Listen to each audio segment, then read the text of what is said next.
Start the PowerPoint. I think the slide is visible to you.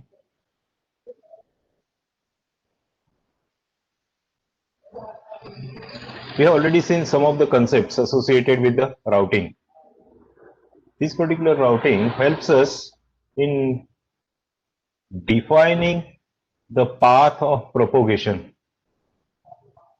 In the previous lecture, I have shown you this particular slide. The routing table, which is maintained by the routers, is either a static or a dynamic. In case of the static table, the entries are done manually. A dynamic table is which is updated automatically whenever there is a change in the router configuration anywhere in the internet. That means if there are 30 hops that are properly scheduled from your terminal to google.com, and in between some routers fails, some routers changes the path of the incoming and outgoing packet, then those entries are updated automatically. Particular configuration is known as a dynamic configuration. The protocols, there are two different protocols, routing protocols, unicast routing protocol and multicast routing protocol. But the dynamic entries must be updated in every router so that the specified path can be defined.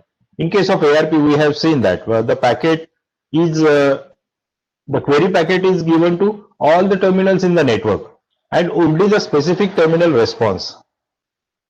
In case of the internet, the specific router will only respond that I have the future connection for the specified packet that needs to be delivered. In case of the routing protocol, whenever we utilize the specified routing table, that's a typical function of a network layer. The network layer is typically, we call it as a host to host delivery. Host to host delivery from one terminal to another terminal with the support of in between terminal. The network layer is actually concerned with transferring the packets from source to destination. The packet may require multiple hops. The packet may require defragmentation based on the maximum transfer unit that we have seen previously. The intermediate routers plays an important role. This is the layer at which host to host transmission with the support of in-between configuration, in-between network devices is performed. The topology of different network may be entirely different, but network layer takes care of this particular topology. It also takes care of how the packet follows the routed path. It also avoids the overloading of the routers, so that the router will be always available for propagating the packet from one point to another point. The important configurations: routing, then taking care of congestion, internetworking, that is the packet propagates from one network to another, another to another. That is the principle of our internet. There are different goals associated with the routing. The goals that are associated with the routing are, okay, the important goals, I think.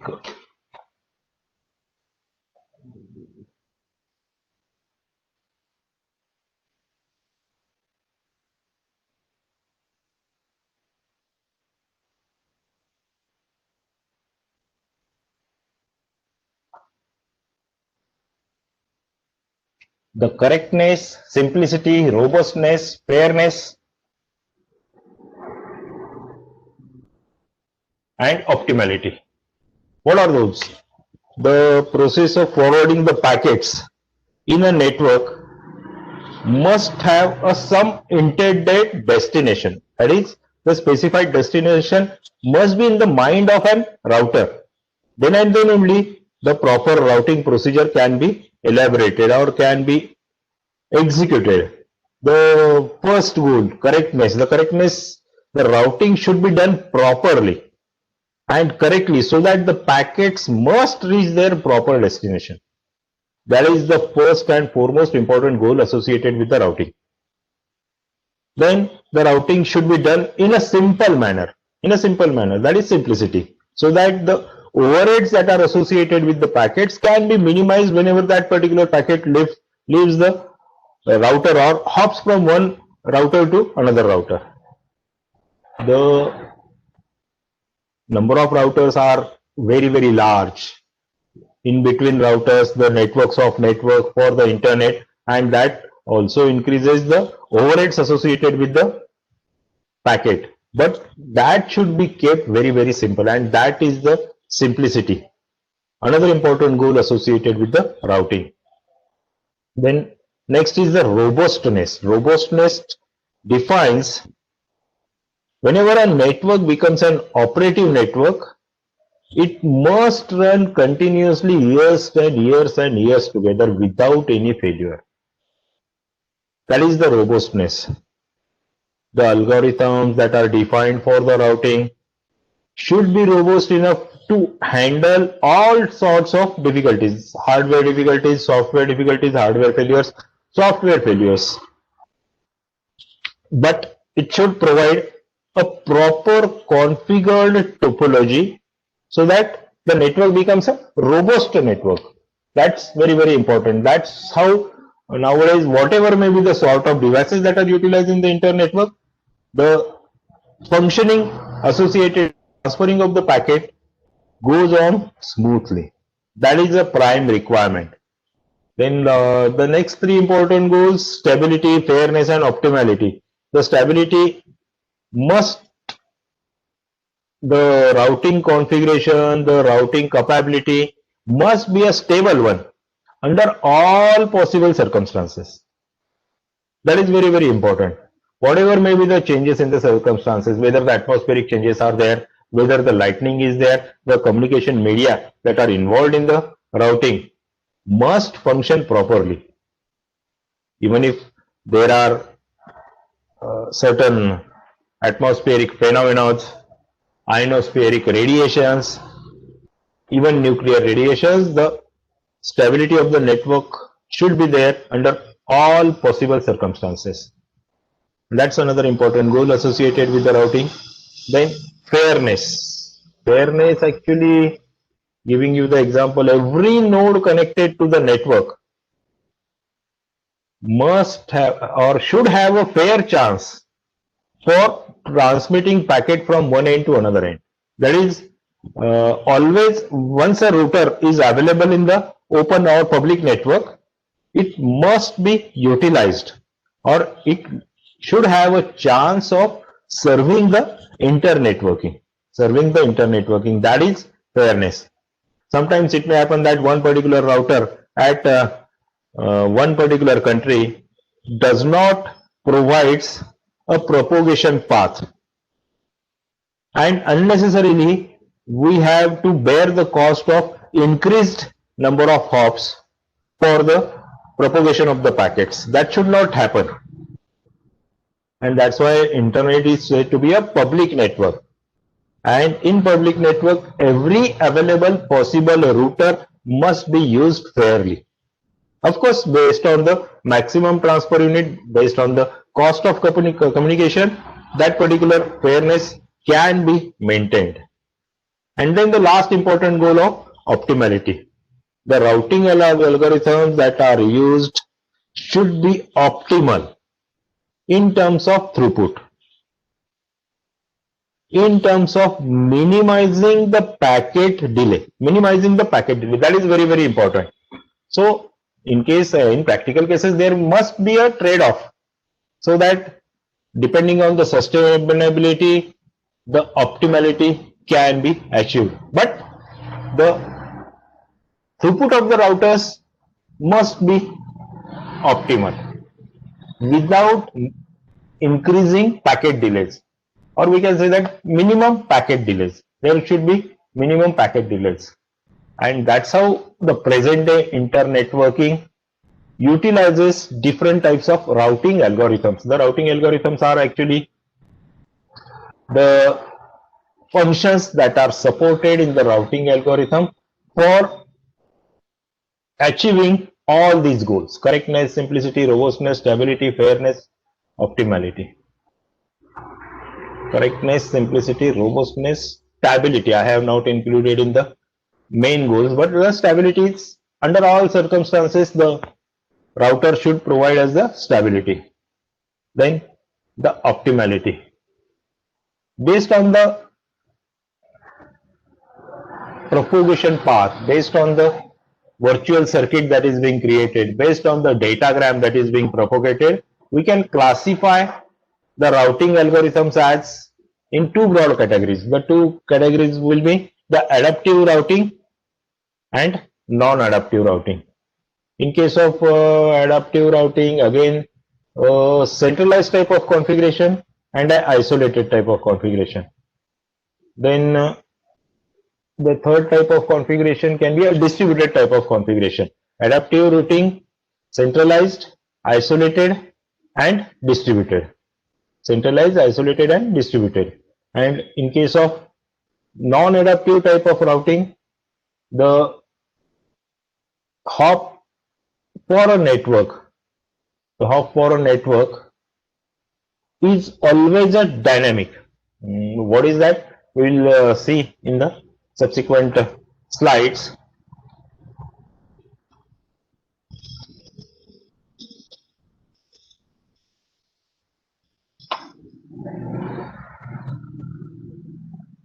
The important routing protocols that we will be studying will be the distance vector routing, the link state routing, which are typically the intra-domain type of routing. Then the sub-classification is again RIP, open shortest path first, and the inter-domain, which is typically also known as a path vector type of routing protocol.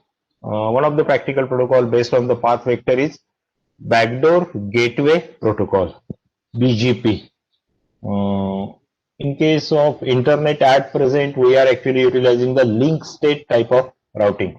Just remember this particular link state type of routing that we will be utilizing in the practice. The static protocol as well as the dynamic protocol will help us again in defining the adaptive routing algorithms. The algorithms that changes their routing decision. See again the dynamic type of algorithm. The algorithms that changes their routing decisions, which reflects in changing the entries in the routing table, irrespective of the topology and irrespective of the heavy traffic of the internet. These are the adaptive routing algorithms which adapts to the situation. The routing information from the adjacent routers is updated, or the information from all the routers is updated, and based on this particular variation we can classify these algorithms as centralized, isolated, and distributed. In case of centralized, some central nodes of the networks gets the entire information about the network topology. Some routers will have all the information about the network topology. Some routers will have all the information about the traffic, and some routers will keep the information about all the nodes that are connected to them. Then this particular information, if one particular router is maintaining all this, that is the network topology, then the traffic, as well as the information about the nodes that are connected, this particular information is then transmitted to the respective routers which falls in the communication path. The advantage associated with this particular centralized type of routing is that only one node which follows all the three tasks may be required to keep the information. But again, the disadvantage is that if this particular single node fails, the entire network is down. That is single point failure of the routers. And that's why another type of topology is, the classifications associated with the routing algorithms that were added was the isolated as well as the distributed. In case of the distributed, as the name gives us the idea, one of the node receives the information from its neighboring nodes. Then this particular information about the decision of the communication path is maintained related to the packet, and this particular information is distributed among all the routers. So all the routers will have some information or a consecutive information or a perpetual information. But this may delay the packets, and that is one of the drawback associated with the distributed system, as the number of entries goes on increasing. In case there may be millions of entries in the routing table, but if that is not optimized, so the optimization of the routing table is again the important task. Then learning from the network and dynamically updating is also required. And in third type, that is isolated, one particular node takes all the information without giving the information to all the adjacent nodes. Without, or the node updates itself, decides the routing without taking the information from the additional nodes. But again, it has an obvious drawback. The configuration, the sending node does not know about the status of the future link, whether that other link is existing or not. And that may increase the queuing at the router. And that's why isolated configurations are used to dynamically update only the routing tables. The routing tables which are dynamically updated may utilize two different configurations for the isolated type of routing. The isolated type of routing, I think it's not at all important, but just know that there are two different configurations that can be utilized in the isolated type of routing. One is the backward learning, and second is the hot potato. Again, the name itself is again a jumbling type of name, but the hot potato configuration, when a packet comes to the node, it tries to get rid of it as fast as it can by putting it on a shortest output queue without knowing what will be the future link, where that link leads. This is just serving you the hot potato without making a vegetable, and that's why the name hot potato.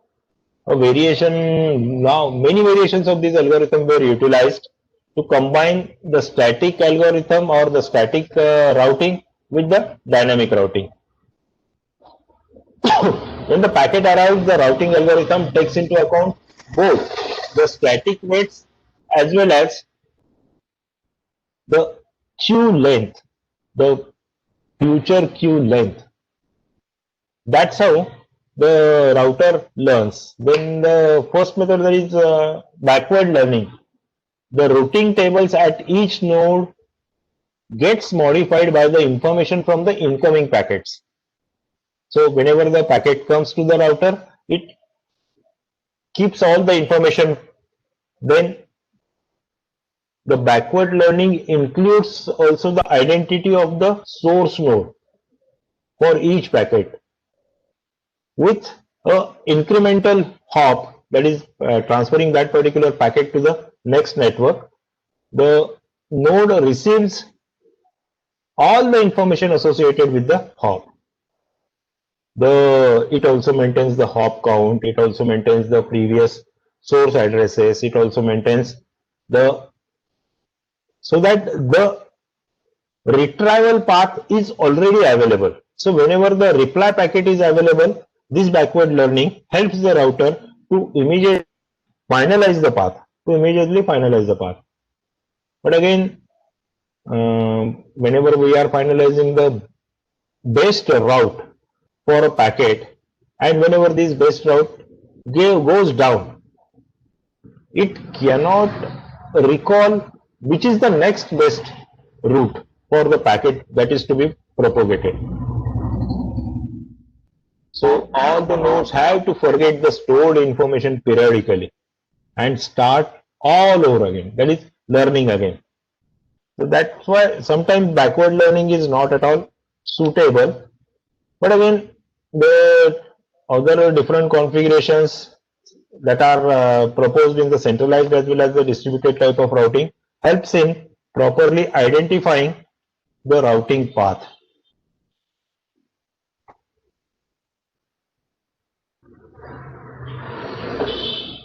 I have shown you previously also. Whenever we are starting at A, the cost is maintained as 0 in the A's table. See here.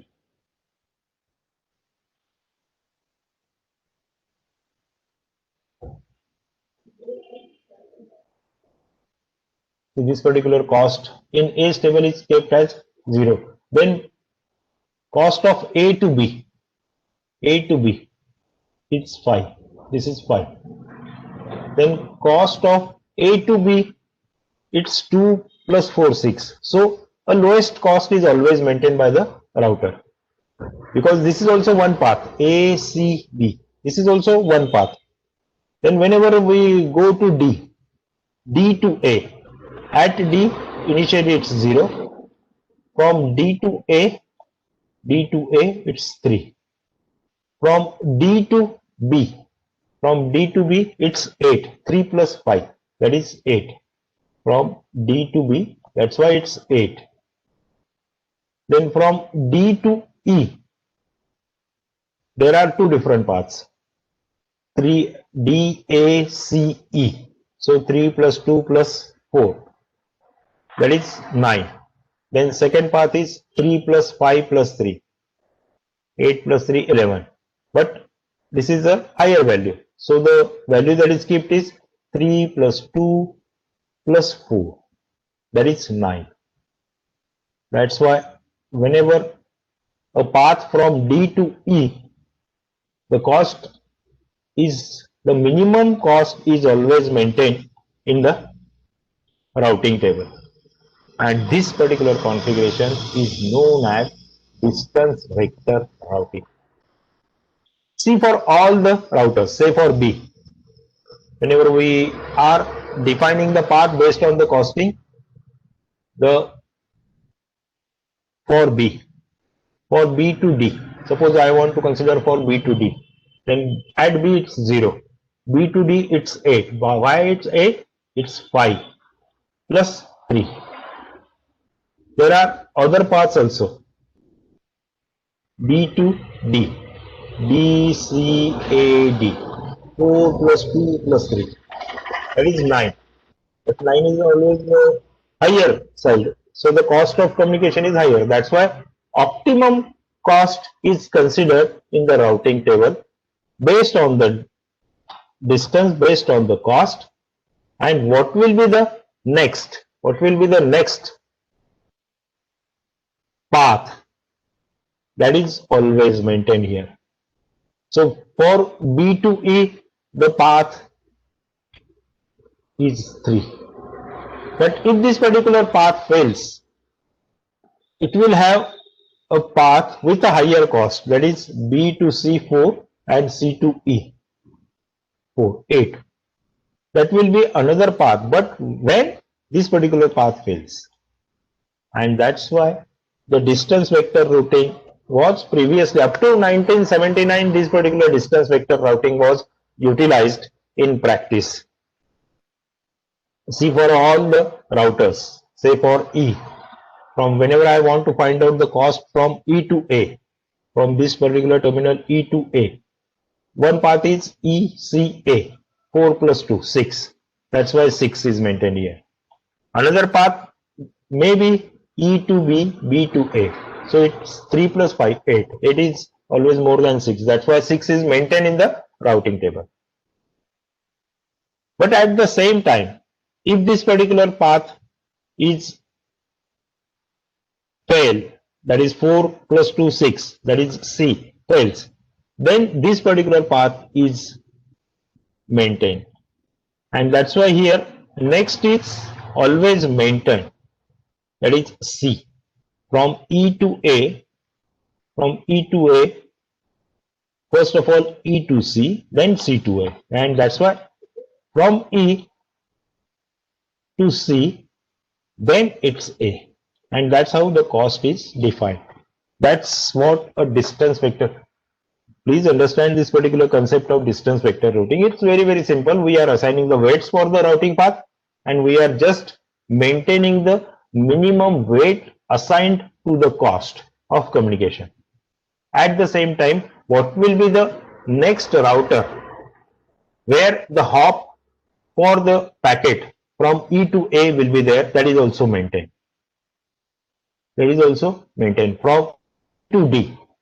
For E to D, it will be first of all C, because 4 plus 2 plus 3, that is 6 plus 3 is 9. That is the low cost, and that's why it's next is C, that is maintained in the router's table.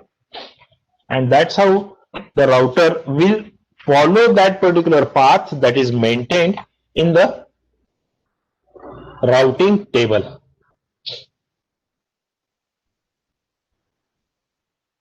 Here, whenever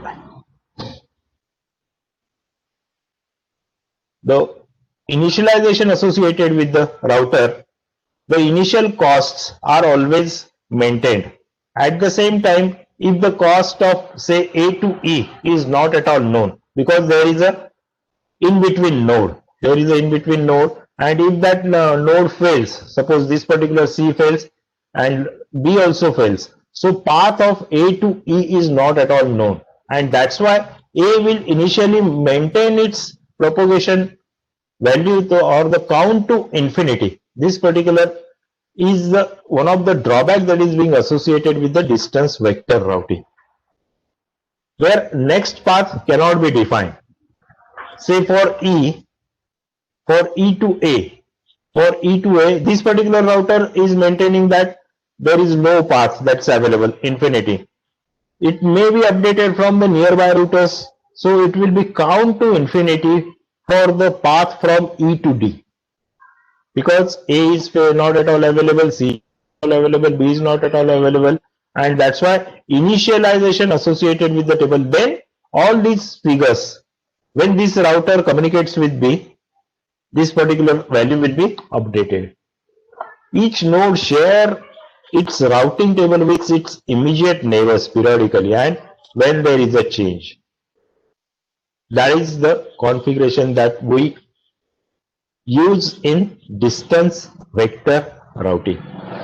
In case of distance vector routing, that's why it's very, very important to use the specified configuration that is supported. The properties that are supported for the distance vector routing can be the optimality principle, the shortest path, the shortest working path from say A to E, from A to D. If there is no router in between A to D, that will be the shortest path. The different types of routing mechanisms, initially actually there are 6 different methods, routing methods. The first method that just we have seen, distance vector routing. Then before distance vector routing, it was flooding type of technique. In case of flooding, in case of ARP, we have seen that the query message is sent to all the terminals in the local area network. Similarly, in the flooding routing method, every incoming packet sent on the every outgoing line except one of the arrival. That means if the packet is coming from A, it's sent to B, C, D, E. Instead, it will not at all be sent back to A. But this generates the duplicate packets on the entire network. And that is one of the drawbacks. And that's why the modifications in the flooding were the selective flooding. Flooding will be done in a specified direction only. Flooding will be done only for the specified destination addresses only, if the destination is unknown to the specified router. And that's how the information of the routing table was updated with the support of flooding. But in one sense, even if duplicate packets are created in the flooding method, in case of emergency situations like war or a nuclear exposure, where physical communication is not at all possible, the flooding may help in identifying the path for the packet. Since flooding chooses all the paths, and from that established path, a shortest selected path is always identified. I will show you the previous slide and explain the concept of this flooding. The A will send to B, A will send to C, A will send to E, A will send to D. Because suppose packet is available from unknown to A, then A will send to all the available connection paths and then defines the optimal path and then sends. That may happen that A will send the packet to B, A will also send the packet to C. So there will be the duplication of the packet that is available on this particular path, duplication of the packet that is available on this particular path. But once A knows that the cost of this particular packet is less, it will ignore the path that is followed by flooding from A to B. Then B will flood in the forward direction. B will not at all flood back into the A direction. So that particular packet will be flooded to all the available path, which will be flooded to C as well as which will be flooded to E. But then A will select only the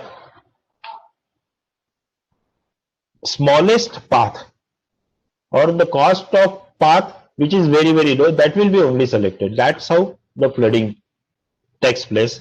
Then second is the distance vector routing. But again, distance vector routing, just now I have told you about the distance vector routing. But again, I have told you it has a problem of count to infinity. Whenever one of the router is unreachable, cost associated with that unreachable router will be infinity, which will be continuously updated. But again, if all the packet propagates through all the path, but still the value of this infinity is not at all reduced, then the network or that particular router is said to be a failure on the subnetwork. It will be a failure on the subnetwork, and that's one of the drawback, count to infinity problem in the distance vector routing. Basically, how it will identify in the distance vector routing, the distance is calculated, that distance based on the cost and based on the propagation value and based on the MTU. That particular value, say one particular router A will send hello packet to immediate neighbor, which will respond as soon as possible, and the response of this particular hello packet is maintained in the routing table, so that time for each subnet router is known, and these regular same table entries will be updated to all the neighbors. On receiving table from one neighbor, say neighbor A to neighbor, and time for each table entry, the time for sending the packet for all subnet router is estimated, and the lower time is always identified as the communication path for the specified packet. That will minimize the delay.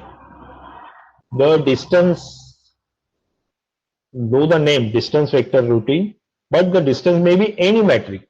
The distance may be in the form of cost, the distance may be in the form of physical distance, the distance may be the optimum shortest path. This was the concept. Distance vector routing was used on the internet till 1980s. The initial developments of the routing protocols for the internet. But due to the drawbacks, the bandwidth is not at all considered.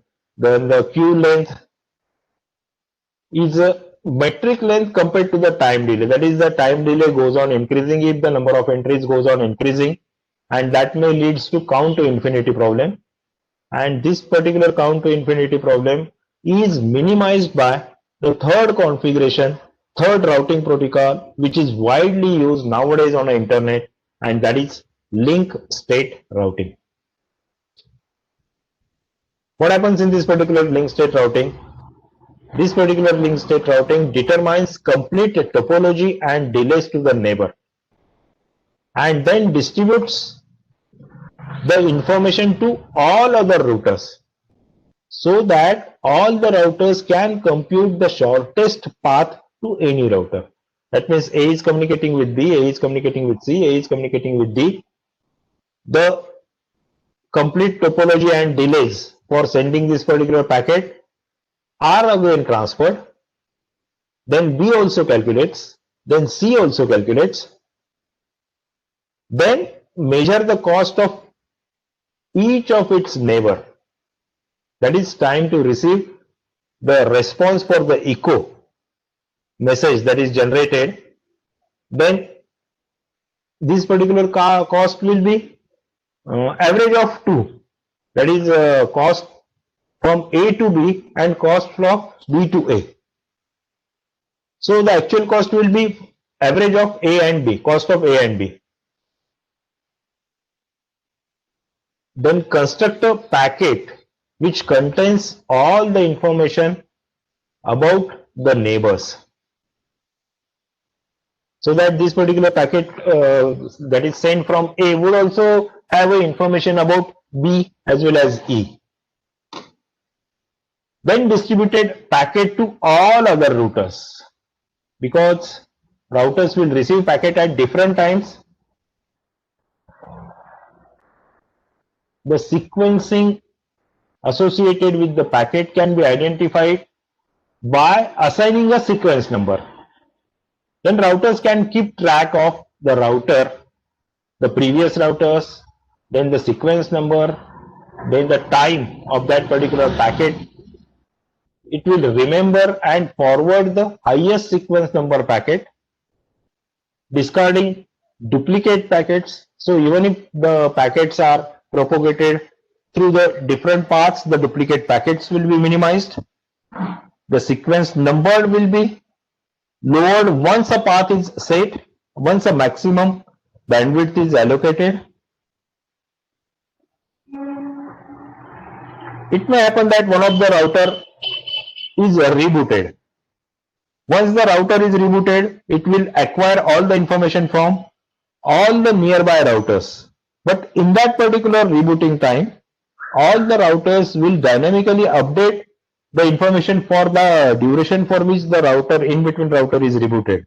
The router is functioning, but it gets rebooted. So all other routers will discard the entries associated with that rebooted router and will once again update the information once that particular router is available in the communication path. But the state of every router is calculated, so that whether the link is being established or not is known. Then each router computes shortest path to all other routers using the most updated information that's available in the routing table. Store that information in a table and output that particular information about the route to the nearby routers. And after calculating the shortest path, that particular shortest path will be opened for that particular packet, that is OSPF, open shortest path first, which is entirely based on the link state. If one of the router fails, dynamically the shortest path is updated, and the another shortest path is made available for the packet to be sent. That's why link state, the advantages associated with the link state routing are the information is obtained directly from all the routers in the communication path, so that there will be no count to infinity problem, because the path is known of the last router which is available in the network, and then shortest path for routing is calculated, That's how we are providing the link state routing, which is utilized nowadays on the internet.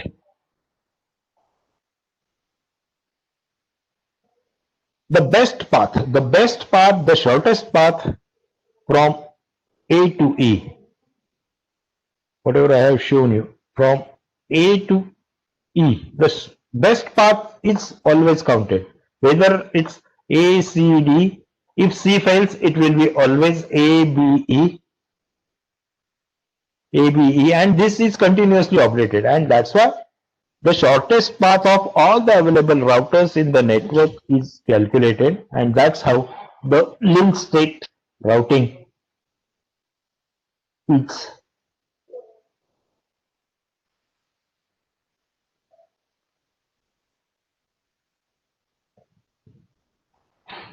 See this particular. In the routing table, all the paths are available. This is the routing table for A. All the paths, link state, whether C is available, whether B is available, whether E is available, everything is available here. Similarly, everything is available for B. Similarly, everything is available for E. Similarly, everything is available for C. Similarly, everything is available for D. And then the optimum shortest path is opened.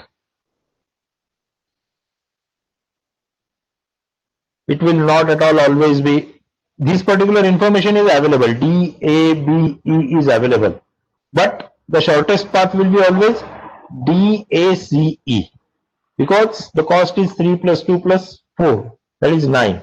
This will be 3 plus 5, that is 8, plus 3, that is 11. So even if this particular path information is available, but what if this reboots? If C reboots, again the information for A, information for D will be updated, and now the shortest path will be D, A, E, E, D, A, B, E. So this will be the shortest path. If C reboots, whenever C is again available, then again the path is changed from D, A, E, B, E to D, A, C, E. I will make this particular video in YouTube.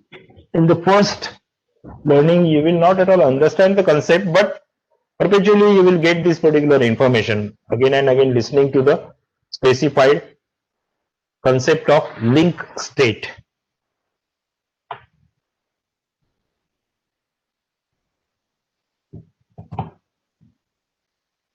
The slide shows link state knowledge of the adjacent.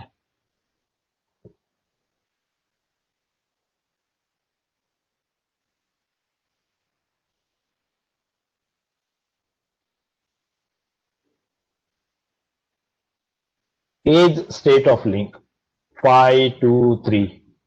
C is state of link. C is connected to A, 2. A is connected to C, the value is 2. C is connected to B, value is 4. C is connected to E, value is 4. The states of link is known. That knowledge is continuously updated, and that's why link state routing protocols are most commonly or nowadays utilized for all the routers that are functional for the internet, internetworking. Everywhere we are utilizing link state routing. Then how that particular shortest path is found? We are utilizing one particular algorithm. The pronunciation associated with this particular algorithm is Dicarta or Discarta. J is silent. Discarta or Dicarta algorithm. This particular algorithm, based on the router entries, based on the entries at the local node and the nearby node and the entries in the tentative list, provides us the opening of the shortest path.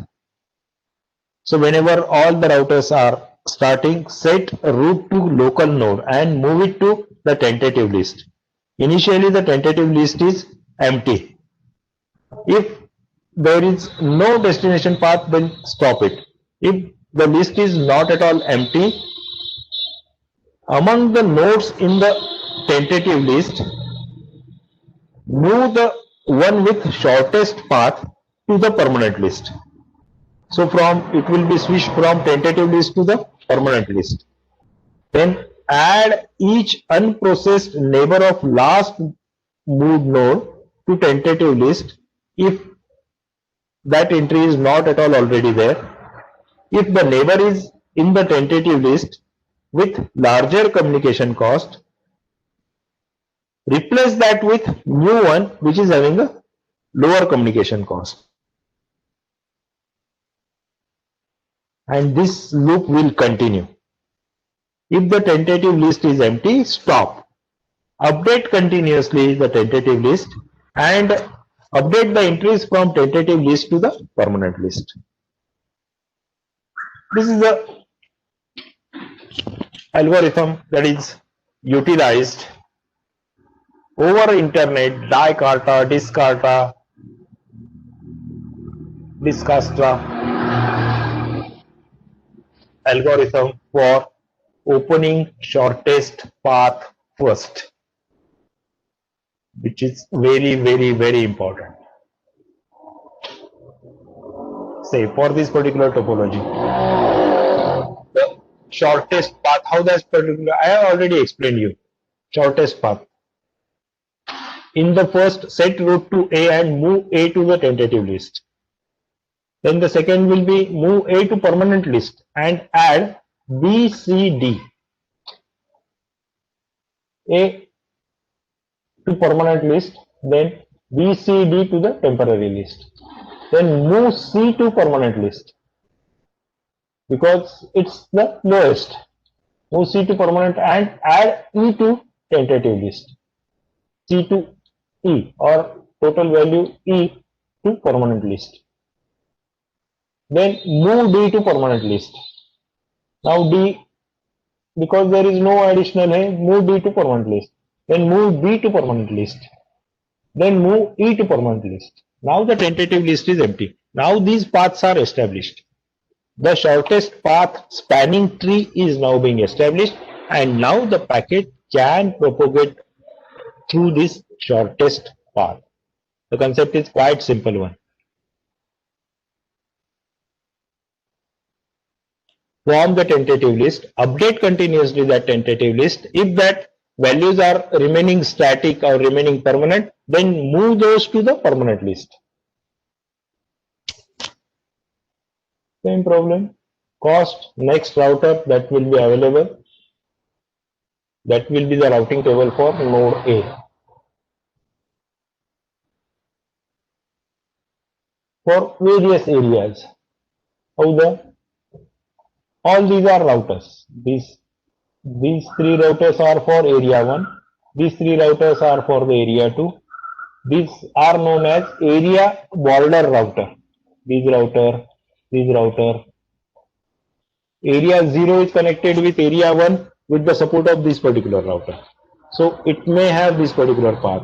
For suppose this network 1, the terminal from this network 1 wants to communicate with this particular network, then it will have the path.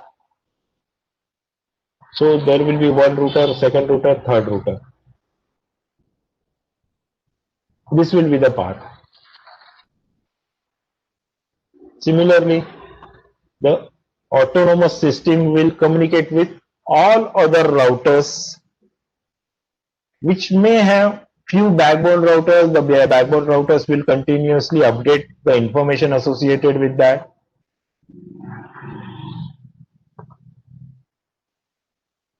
Based on that, our links can be transient links, stub links, virtual links, or point-to-point link. Point-to-point link makes the permanent state for the router.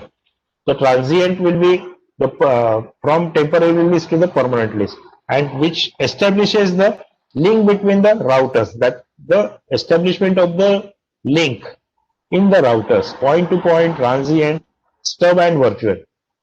If there are multiple routers in between A and B physical path is established, but A and B link is said to be a virtual link because direct path of A to B is not at all available. So A to say C, D, E, then B. But that's a virtual path or virtual link that is being created. Point-to-point link, transient network, unrealistic and realistic type of transient links, stub link from one Ethernet to another designated router. And this is a graphical representation of the shortest path that is being available based on the route.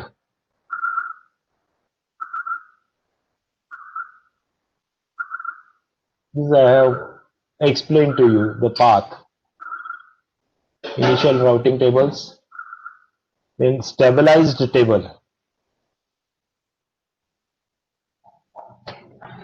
I think this information is sufficient associated with the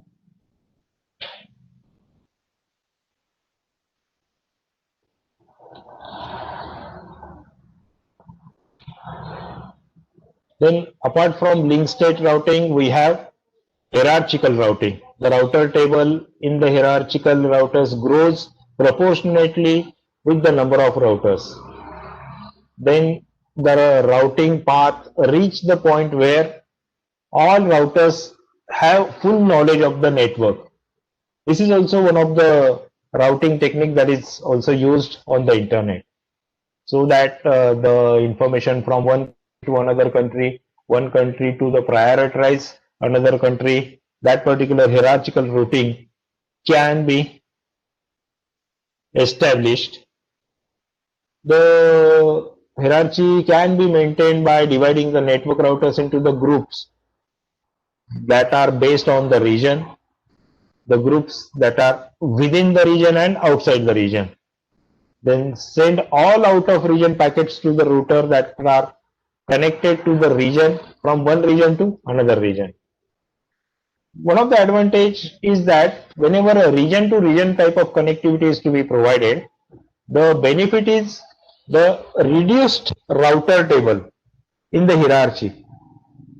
That means if the packet is from India and to US from Maharashtra, then there will be the hierarchy such as the local, say Karad, from Karad to Pune.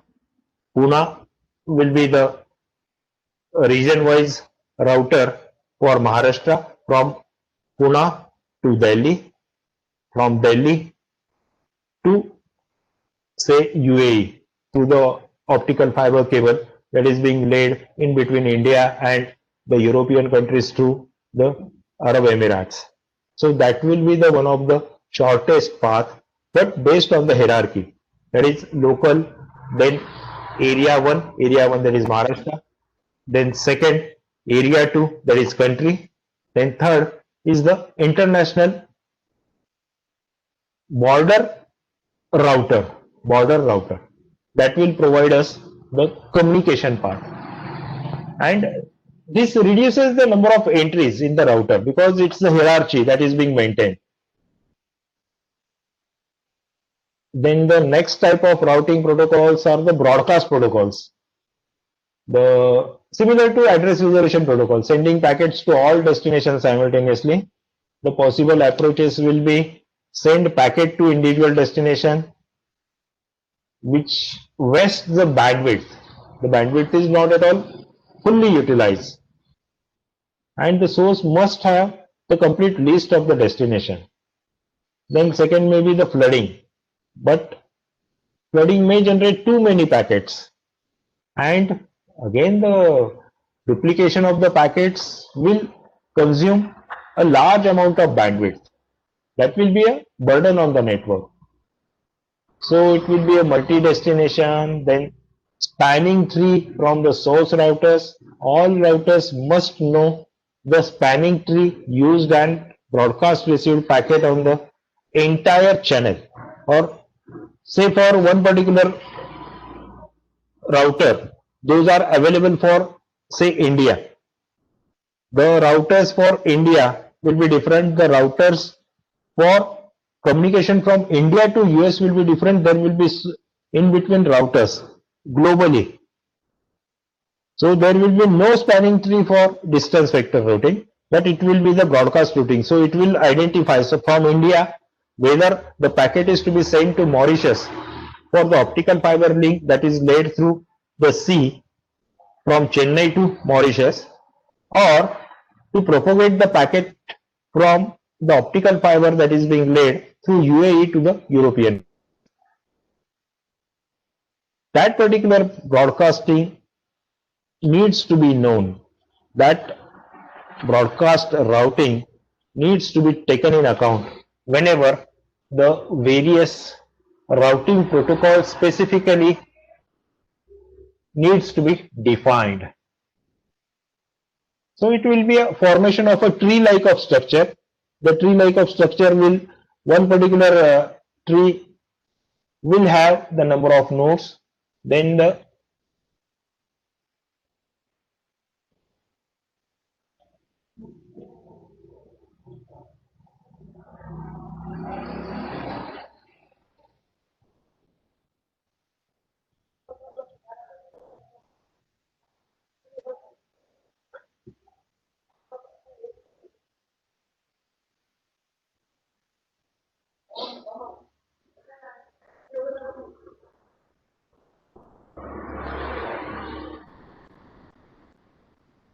everywhere shortest path must be known to you.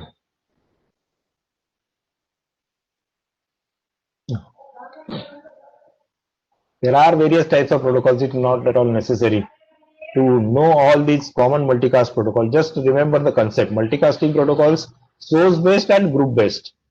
Then source based protocols are again divided into MOS, PF, DVM, RP. All these we will study in the advanced networking. At present only just know that there are unicast protocols as well as the multicast protocols.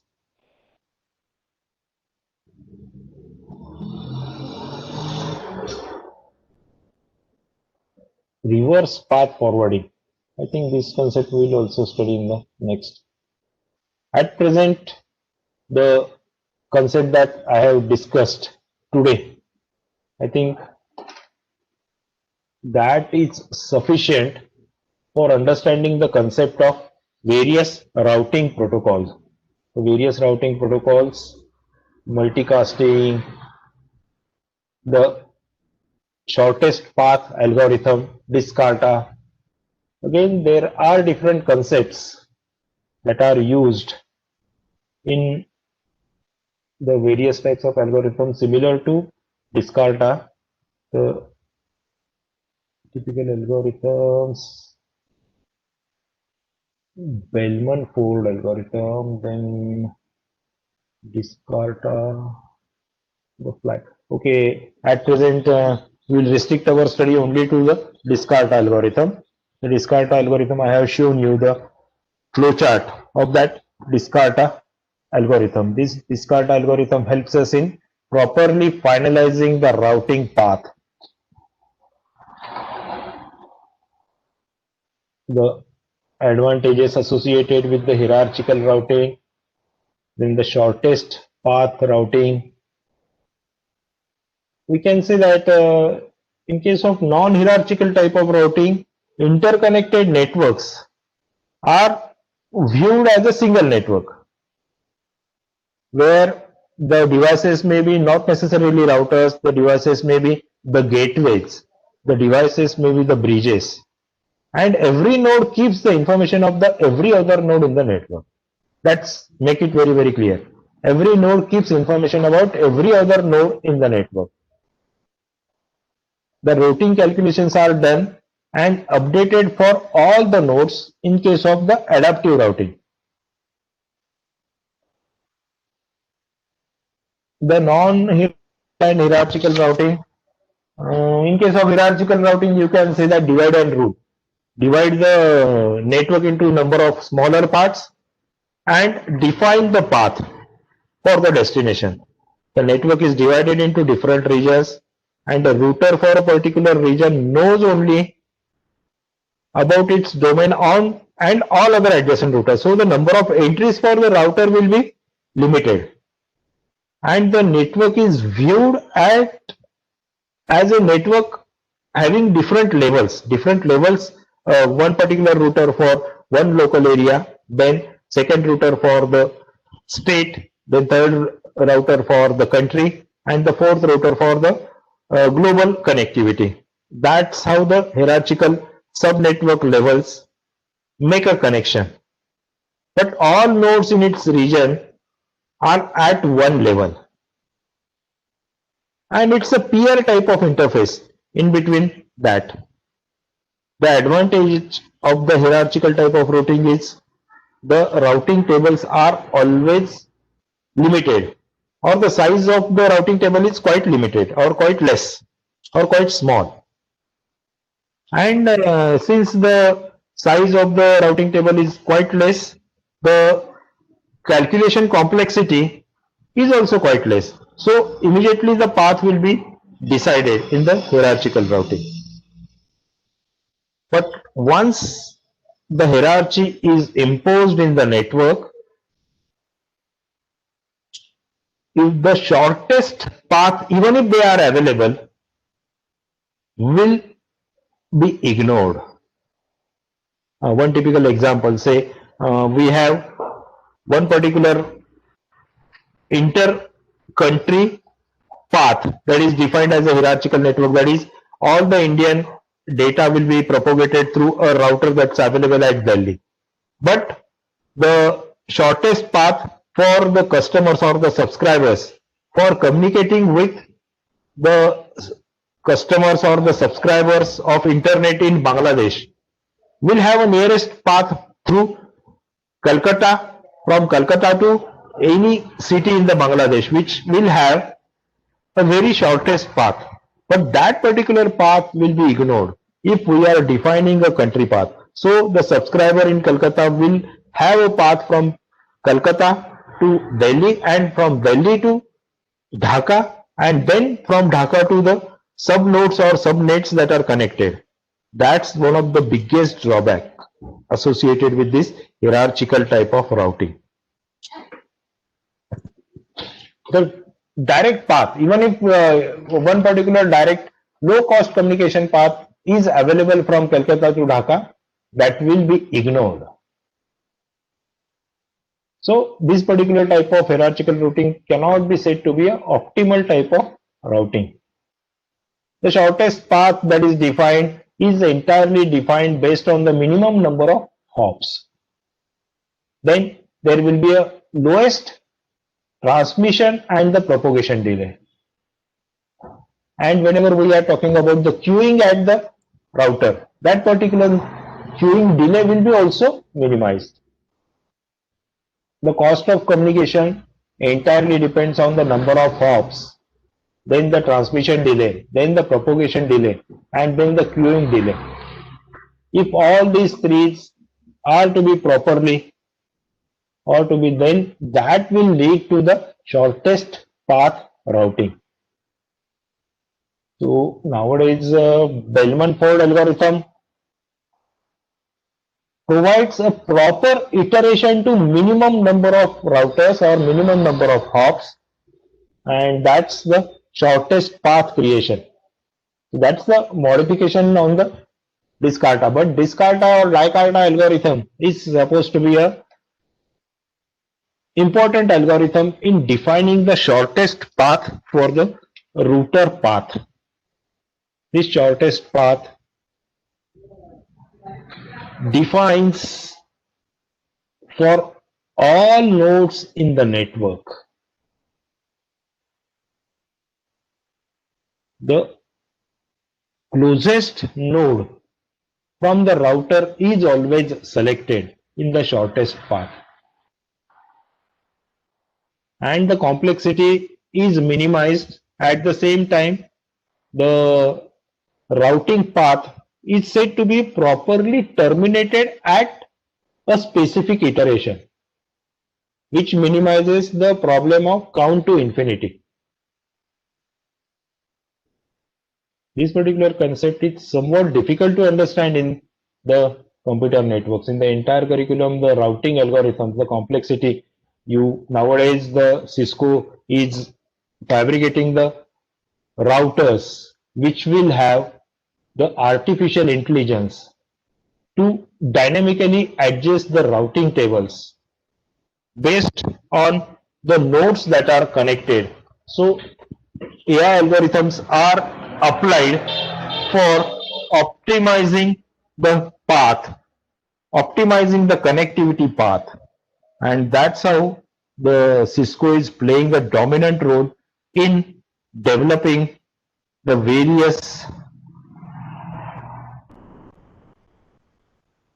routing devices, important routers. Cisco routers are supposed to be the best routers, AI based routers, which learns the path, auto updates, autonomize the entire process for the packet translation. That helps in optimizing the connectivity of packet that is being transferred from one network to another network. I think we will restrict our study for this, our entire unit 5. Here only, the routing algorithms. What we have seen today, the routing algorithms, the important algorithms, routing methods, the flooding method, distance vector.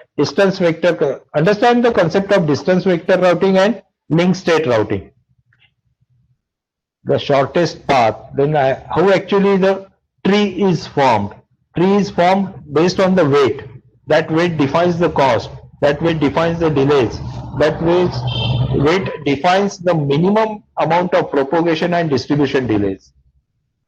That weight is also defined based on the queuing delay for the every router. And based on that, the shortest path is always formed. So that all the goals that we have seen in the first slide, the optimality, the reliability, then the correctness, then the simplicity and the robustness, stability, fairness for the propagation path for the packets. These are all the routing goals. Correctness, simplicity, robustness, stability, fairness, and optimality. We have seen the adaptive type of routing methods, then non-adaptive type of routing methods. There are again hybrid configurations that are also available. The hybrid configurations of adaptive routing and non-adaptive routing are typically known as the delta routing algorithms. It's the hybrid of centralized and isolated routing algorithms. Then we have seen multipath routing, hierarchical routing. Then from hierarchical routing, we have also seen the concept of non-hierarchical. Then policy or path-based routing. Then the shortest path routing, we have seen the Dye-Carta algorithm. I think at this level, we can stop for learning of the routing algorithms here.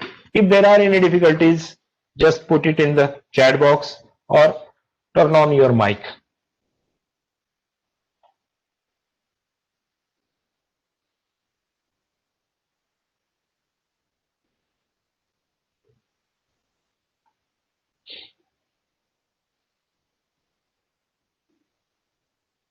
Aishwarya, Akanksha, Amrita,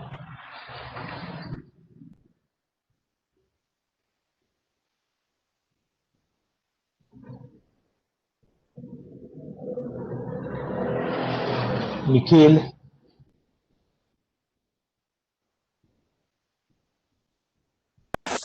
Yes, sir. any difficulty related to this what we have seen today? No, sir. So you have understood all the concept. Yes, sir. That's good. Prayas, Siddhi,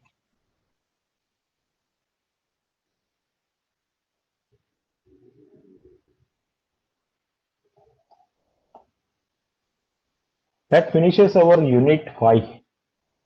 Unit 5 actually, if I go to again syllabus, I am referring Furzens, and for additional studies you can also refer Tannenbaum's book.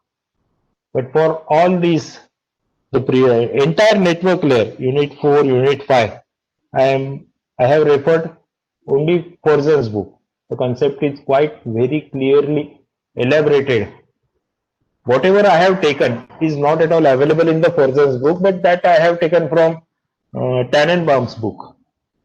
The routing protocols from the Tannenbaum's book.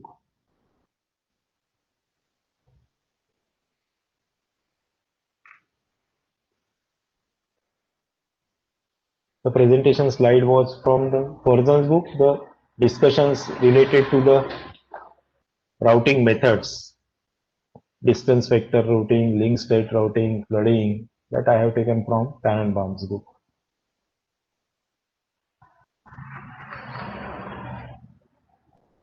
That finishes our unit 5.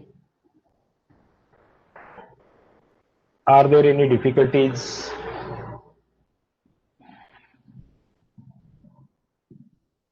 For whatever we have studied up till now?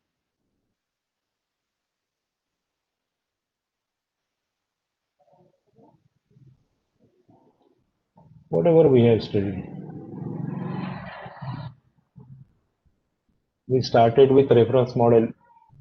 Be always prepared. It may happen that immediately after Diwali, we will have a test 1. And after 8 days, immediately test 2. Test 1 will be on unit 1 and 2. Test 2 will be on unit 3 and 4. Already we have finished all those. Test 5, end sem examination will be on entire curriculum. And for the teacher's assessment, already I have told you, prepare a video on one topic, one small topic from our curriculum, and one topic beyond the curriculum for the advanced networking, whatever may be the devices, whatever may be the Cisco router, Cisco modem. Choose yourself the advanced topic for the teacher's assessment. So you have to make 2 short videos. One short video will be based on one topic. Say the short video duration may be of 4 to 5 minutes only for the topic from our syllabus. And second video will be an advanced topic for computer networks. You can choose your own advanced topic. How difficult, how easy, what type of topic you choose will define your marks for teacher's assessment. So 2 videos of duration 4 minutes or 5 minutes or 4 to 6 minutes. Create your own video. Create your own video with the support of PowerPoint. You can add the videos, you can add the slides, you can discuss the information that's available. Don't read the contents on the slides. It must be a professional presentation for the topic, for teacher's assessment. Say for example, Pooja can take a typical topic, carrier sense multiple access protocol.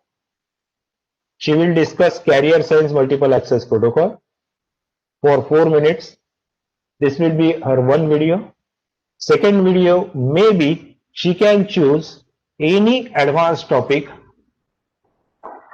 say the topics such as the Cisco packet tracer.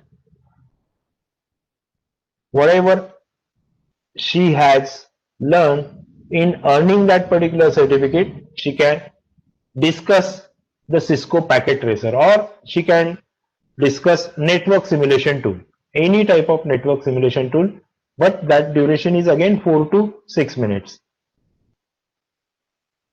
In this way, you have to finish up your assignments for CCL.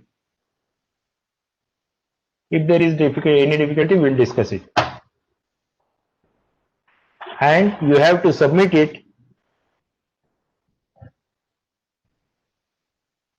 say, I will give you 15 days, up to 19th. Today is 9th. Okay, I will give you 10 days. Up to 19th, you have to submit it in our classroom page, Google Classroom page. That will be the teacher's assessment. You will be assessed based on the quality of the video that you will be creating for two different topics. One topic from the syllabus, one topic advances for your syllabus. Search for the advanced topic, finalize your own topic. Don't ask me that, sir, I will take, will it be okay? Finalize only your own. But create the video. Your video, it should be your video. Do not copy the videos that are available on the internet. That video will provide you the presentation. The presentation about the advanced topic that you have chosen and the local topic from the syllabus. That's how we will finish our teacher's assessment. Choose your own topic from the syllabus, choose your own topic from the advances in the computer networking.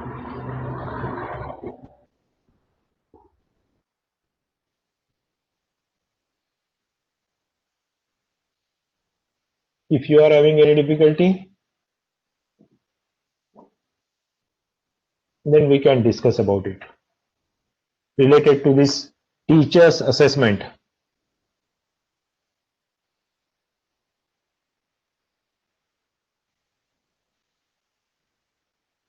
Pooja Golande, have you understood what you have to do in the teacher's assessment?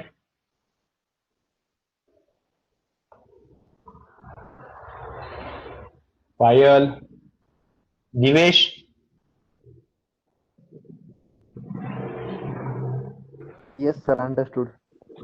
you have to prepare two videos, one based on a topic. These will be the short videos. The basic idea is I will make available all the videos to you so that all the topics apart from my videos, all these topics will help you in understanding the concept in a better way. Your video may include the animations also. Yes, It may yes, include the animations also for the specific topics, for the advanced topics, animations, but don't add video in video. You can discuss the animations as a part of video, but don't add NPTEL videos as your own videos. The videos that you create will be your own videos.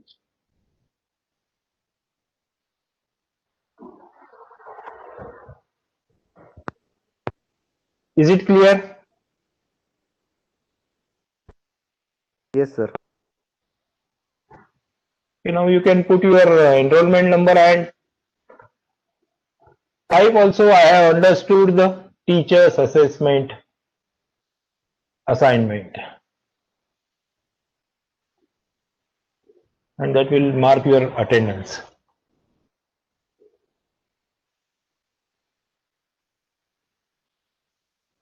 Players, don't just write the number. Right, I have understood the assignment, teacher's assessment assignment.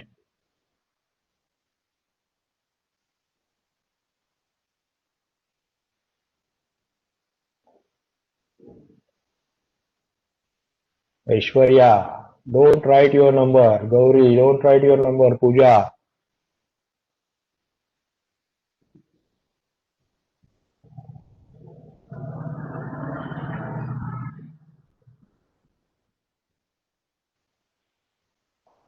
Tomorrow we'll start with the last unit, unit 6. That's a quite simple unit.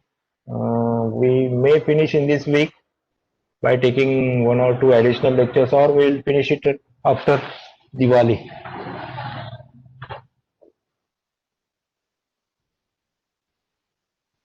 Start creating your files for computer network, the computer network lab. Create the experiment as per the experiment list that's available on your curriculum.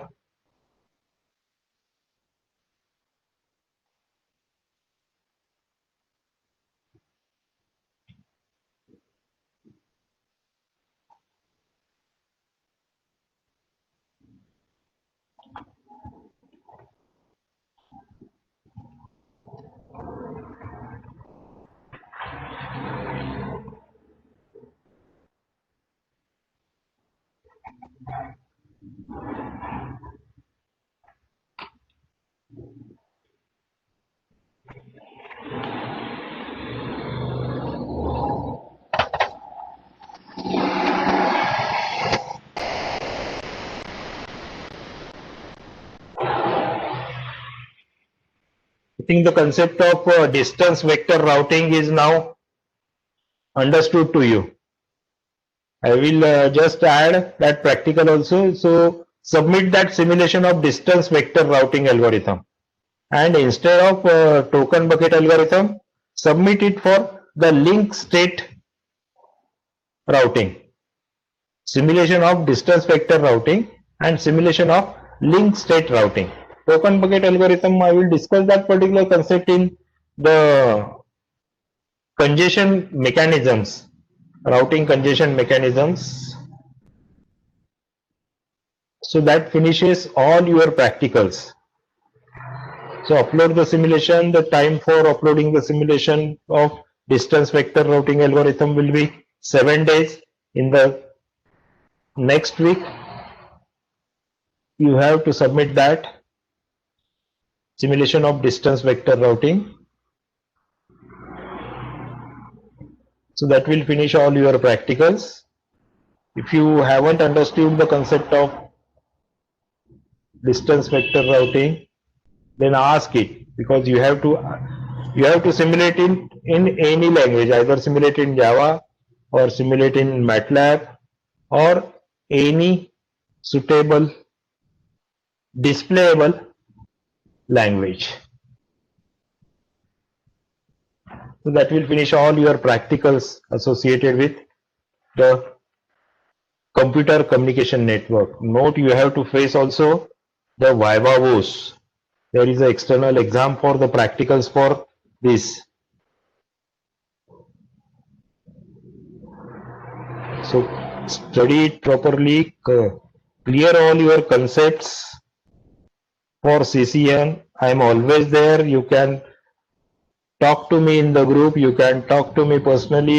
You all have my WhatsApp number. You can send your query, discuss your problems. Any sort of problem, you can discuss your problems in either WhatsApp or whichever platform suitable for you. And even email me.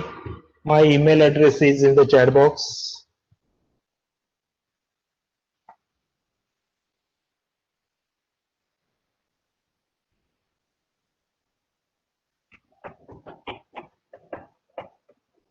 Any sort of difficulty, any sort of problem, we can always discuss. Your all the queries will be solved, definitely solved.